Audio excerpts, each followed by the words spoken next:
ایک دوسرے پر ظلم نہ کیا کرو، نا انصافی نہ کیا کرو۔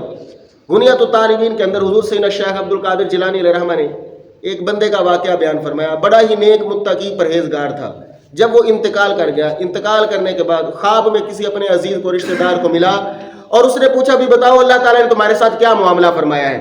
اس نے خواب میں جواب دیا، اس نے کہا بھئی اللہ تعالیٰ نے مجھے عذاب نہیں دیا ہے، اور اللہ تعالیٰ کی رحمت مجھ پر بہت بڑی نازل ہوئی ہے کہ اللہ تعالیٰ نے عذاب سے مجھے محفوظ فرمایا ہوا ہے، لیکن جنت میں جو ہے وہ فرشتے مجھے داخل نہیں ہونے دے رہے۔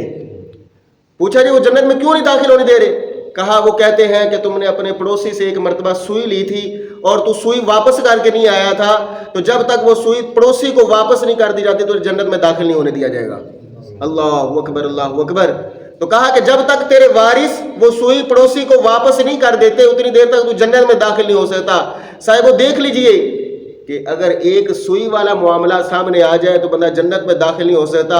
یہاں تو لوگوں کے مکان دبائے جاتے ہیں، لوگوں کے پلاٹ دبائے جاتے ہیں، لوگوں کے پلازے دبائے جاتے ہیں، اور بہت ساری چیزیں کھا جاتے ہیں، مال غصب کر لیتے ہیں، بیٹیوں کے حق کھا جاتے ہیں، بہنوں کے حق کھا جاتے ہیں، اور کتنی زیادتیاں کرتے ہیں، اور دکانوں سے قرضہ اٹھا کر دکاندار کا بھی ادھار کھا جاتے ہیں اور وہ واپس کرنے کا نام نہیں لیتے ہیں۔